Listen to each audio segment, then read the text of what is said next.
The betrayal. The Galactic Council chamber floated in the neutral zone between the Andromeda and Milky Way galaxies, a massive crystalline structure that had stood for 10,000 years as a symbol of interstellar cooperation. Inside its vast halls, representatives from 47 species gathered for what many believed would be a historic meeting. The newest applicant for council membership had arrived, and the galaxy held its breath. Ambassador Sarah Chen stood before the assembled delegates, her small frame dwarfed by the towering aliens around her. She wore humanity's finest diplomatic attire, a sleek black suit embedded with tiny lights that mimicked Earth's night sky. Her dark hair was pulled back in a simple style, and her brown eyes showed no fear as she gazed at beings that could crush her with a single appendage. Behind her, 2 human guards stood at attention, their presence more ceremonial than practical in this supposedly sacred neutral ground. The Vorthak delegate, a massive creature resembling a crystalline spider, clicked its mandibles in what passed for speech among its kind. The translator systems hummed to life.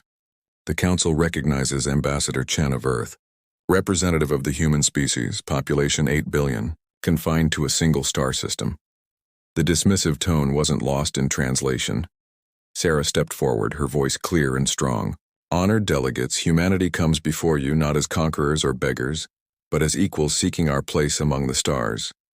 We offer our creativity, our determination, and our unique perspective to strengthen this alliance. She activated a holographic display showing Earth's achievements. In merely 200 years since discovering faster-than-light travel, we have eliminated poverty on our world, cured diseases that plagued us for millennia, and unified our entire species under a single banner of peace. The Kelshan representative, a serpentine being with scales that shifted through spectrum colors, interrupted with a hiss. Peace? Your history speaks of endless wars. Your species killed millions of your own kind before even leaving your planet's surface. You are violent primitives playing with technology you barely understand. Murmurs of agreement rippled through the chamber. The Zelathi, beings of pure energy contained in mechanical suits, pulsed with agitation. Their speaker's voice crackled through the air. Humans spread like a virus. Already they have colonized 12 systems in their local cluster. Their reproduction rate exceeds acceptable parameters. They would overwhelm the galaxy within centuries. Sarah maintained her composure, though her guards shifted slightly behind her. Our past does not define our future. Yes, humanity has known conflict, but we learned from it. Our wars taught us the value of peace. Our struggles against each other taught us the strength of unity. We do not hide from our history. We grow from it. The massive form of High Chancellor Throvik rose from his seat. The Gorvanian stood 15 feet tall, his gray skin covered in ceremonial armor that had been worn by his predecessors for millennia. Pretty words, human, but the Council has concerns beyond your violent nature. Your species shows dangerous adaptability. You reverse engineer technology at an alarming rate. You modify your own genetics without hesitation. You are unpredictable. Sarah's eyes narrowed slightly. Adaptability is not a weakness, High Chancellor. It is how we survived on a death world that tried to kill us at every turn.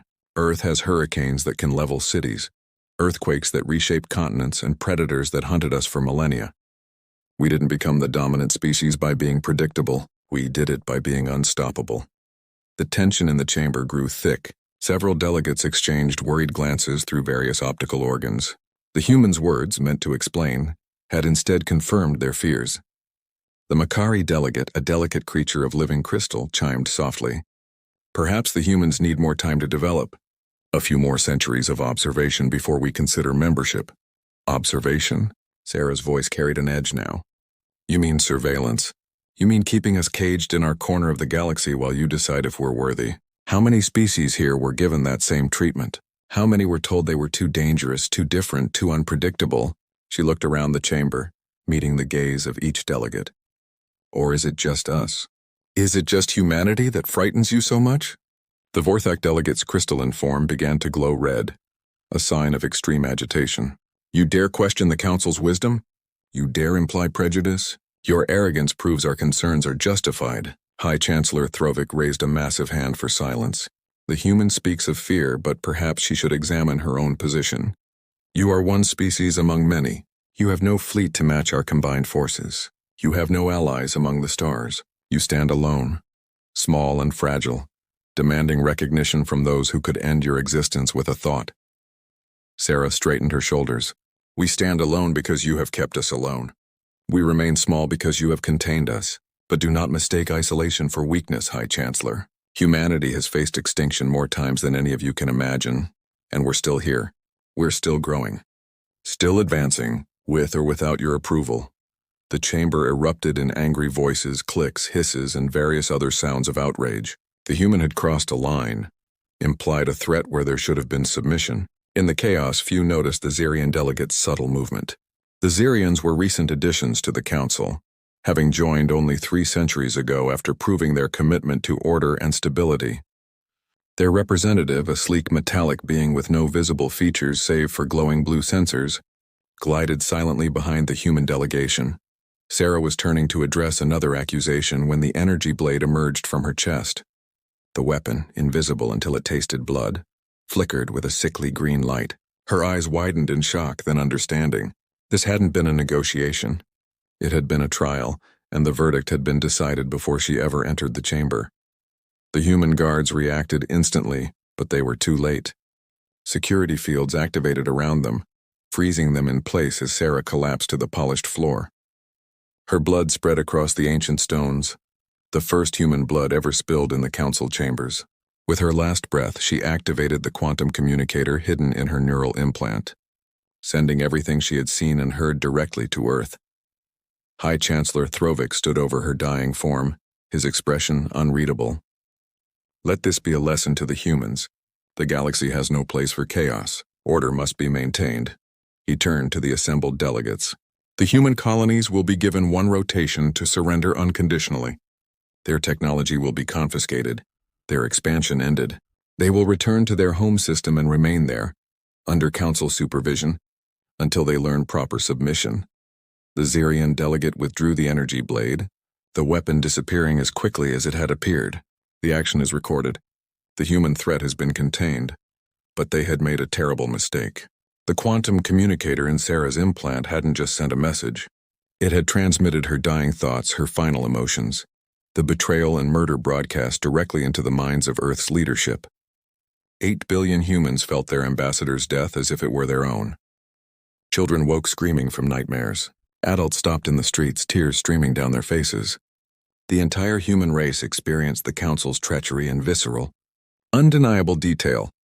In Earth's capital, New Geneva, President Marcus Webb stood in the emergency council room, surrounded by humanity's greatest military minds. His face was granite, his voice steel. They killed her.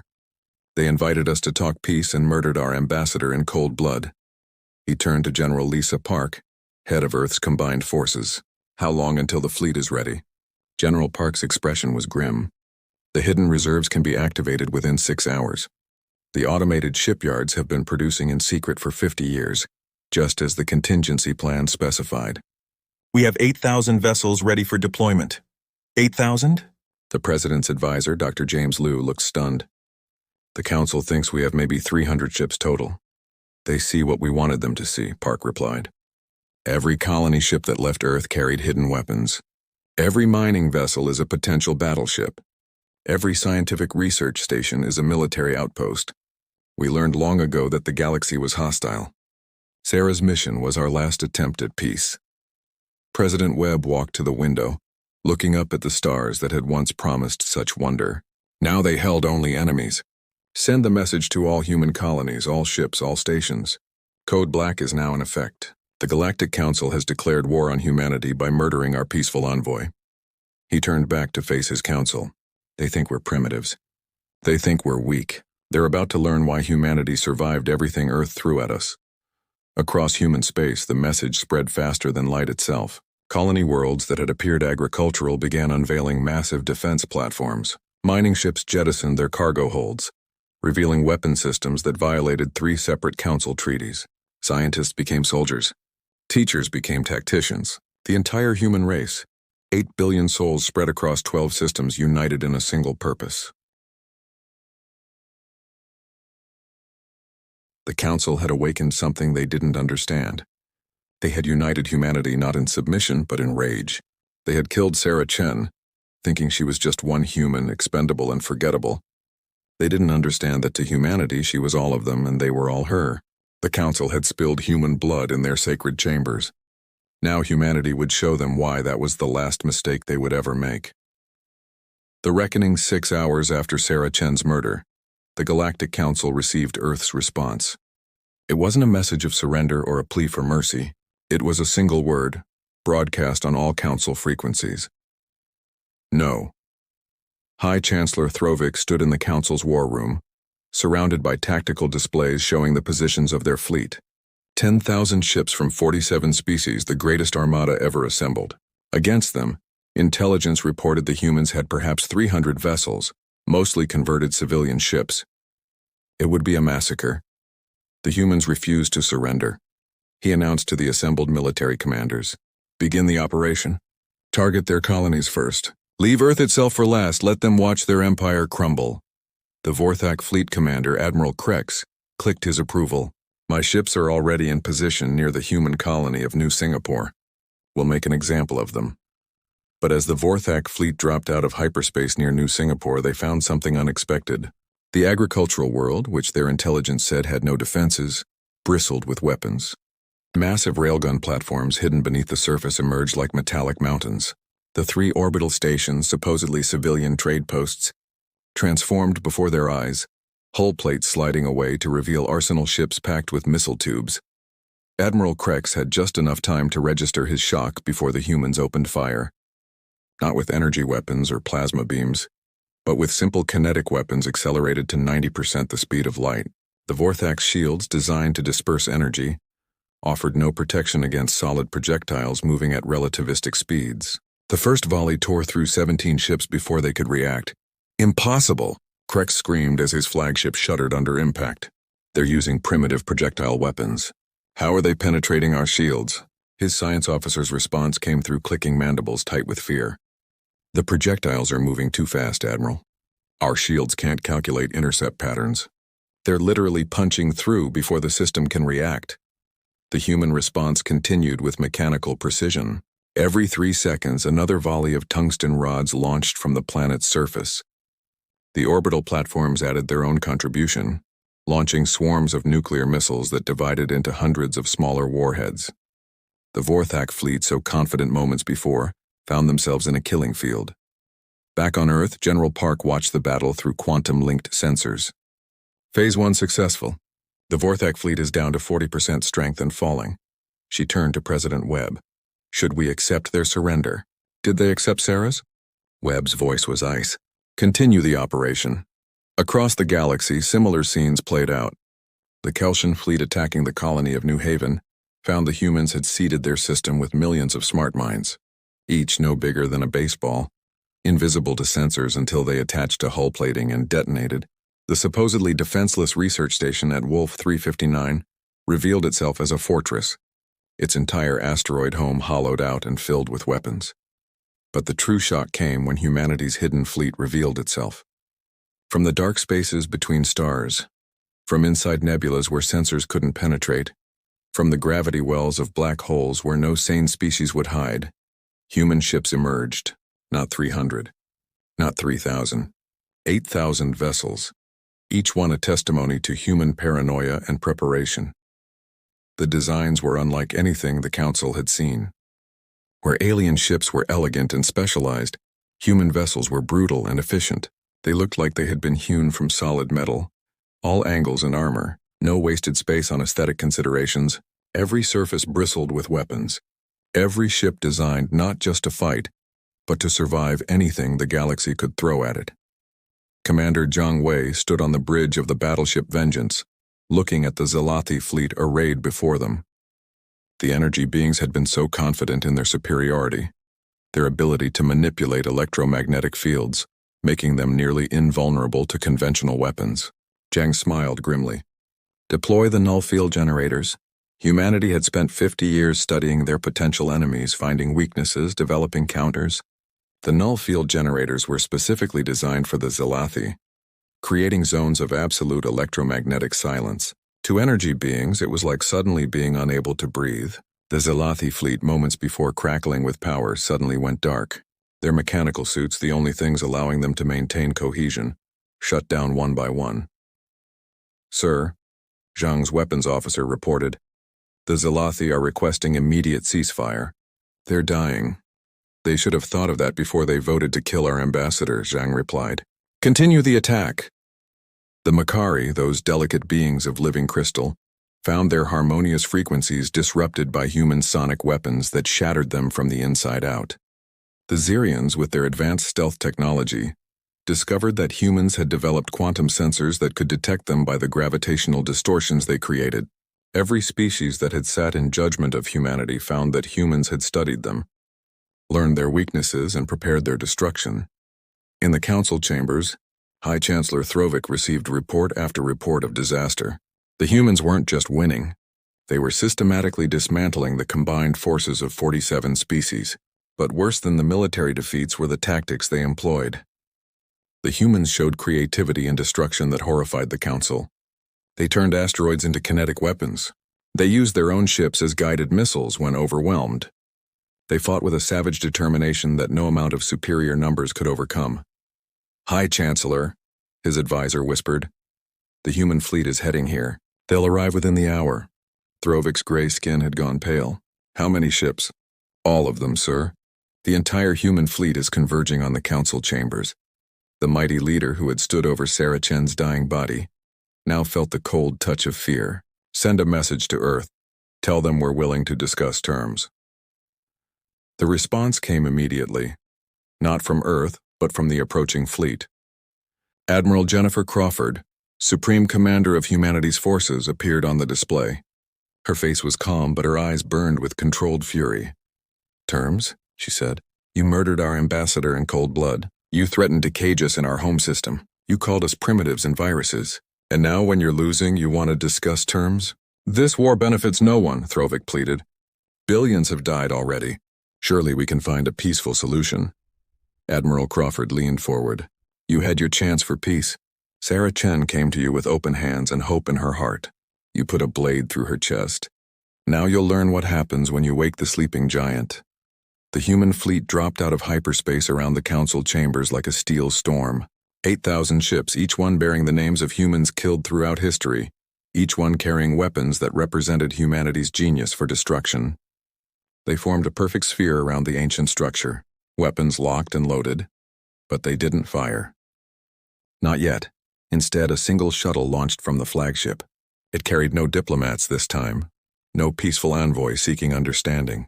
It carried General Park and a full battalion of Earth's finest soldiers, each one wearing powered armor that turned them into walking tanks. The Council security forces, what remained of them, offered no resistance. They had seen what humans could do when pushed to war. The human soldiers marched through the same halls where Sarah Chen had walked, their heavy footsteps echoing like drums of doom.